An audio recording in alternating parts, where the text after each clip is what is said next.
Hello guys, today is Friday, so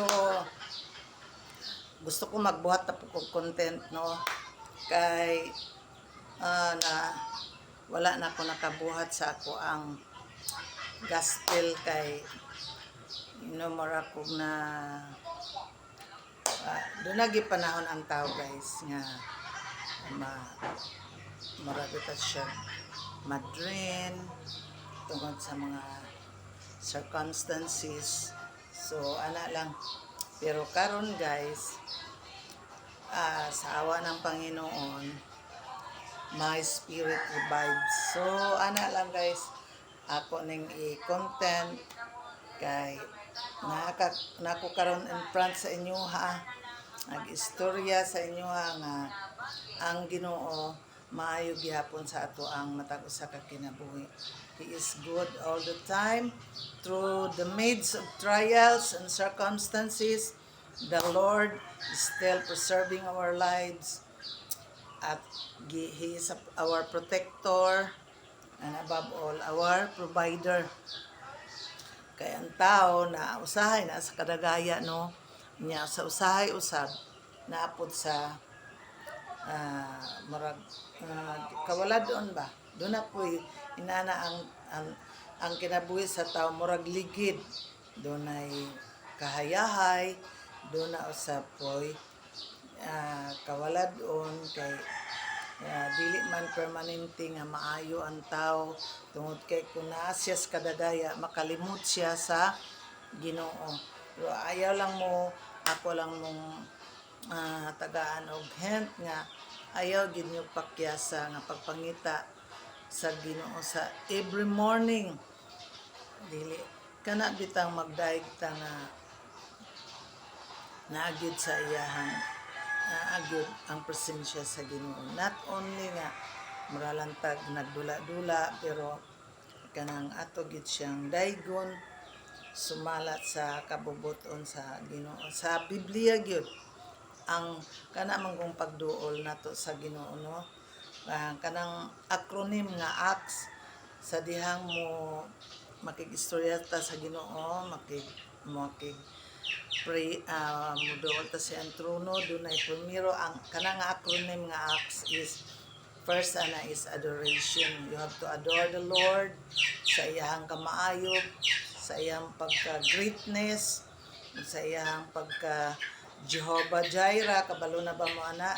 He is our God, our provider, our great healer, ana. Mao na i-adore nimo ang Ginoo nga Lord.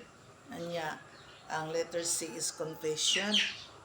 Confess ta nga unsay ato ang mga sala diya sa iyang atubangan, mga gipang dili ba nato mabungat, aron doon na tayo mga cleansing sa ato ang sulod.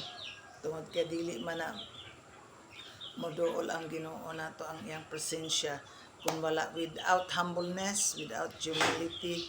Kay one of the quality sa ato is kanang prayer is a kind of humility, humble diha sa atubangan sa Ginoo.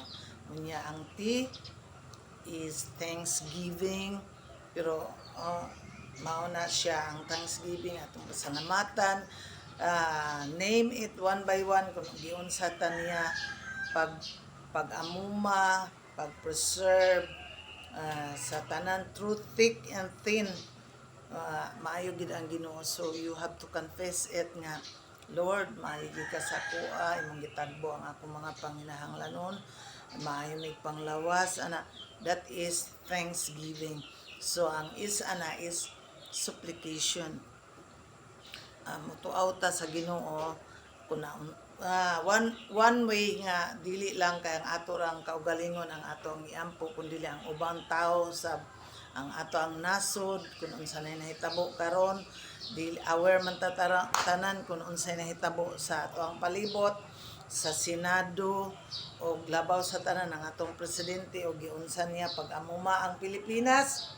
So isa pud na nga we have to kanang prayer sa mga ubang tao, dili lamang sa ato ang kaugalingon kundi ang uban usab nga nagkinahanglan og mga pag-ampo. Kay our family, our neighbor, above all ang atong neighbor is naara ba na sa Bible nga love your neighbor as you love thyself. So who are your neighbor? Your family, your loved ones nga wala pa diha sa Ginoo, ug labas tanan kadtong mga i-reach out nimo tong mga nanggisakit, nagkinahanglan og kaluwasan tungod kay wa pa sila nakadungog diha sa good news.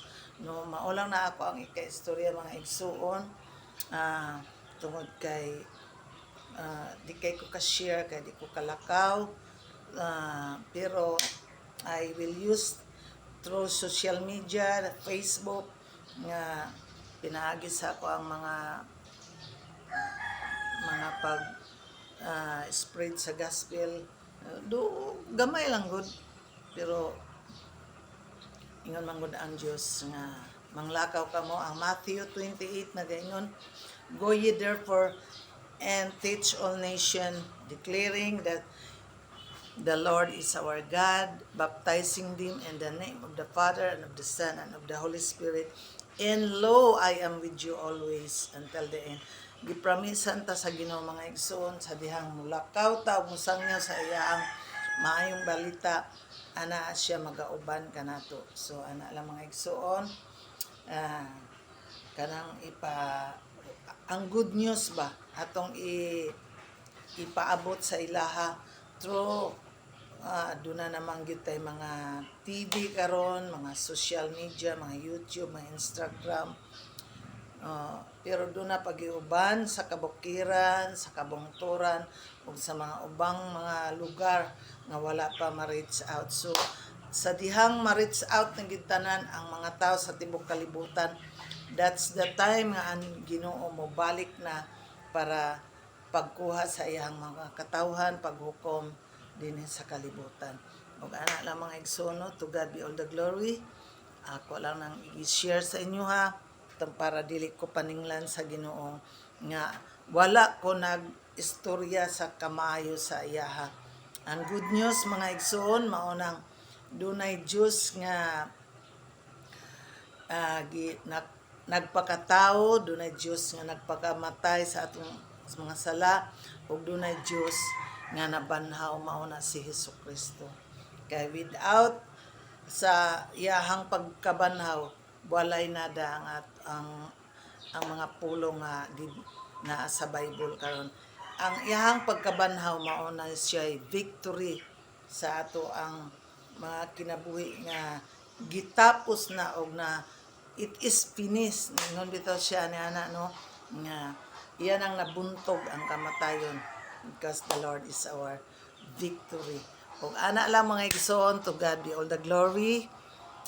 Ang tanan ato gyung pasalamatan tungod kay ang Dios maayo sa ato ang kinabuhi. God bless us all.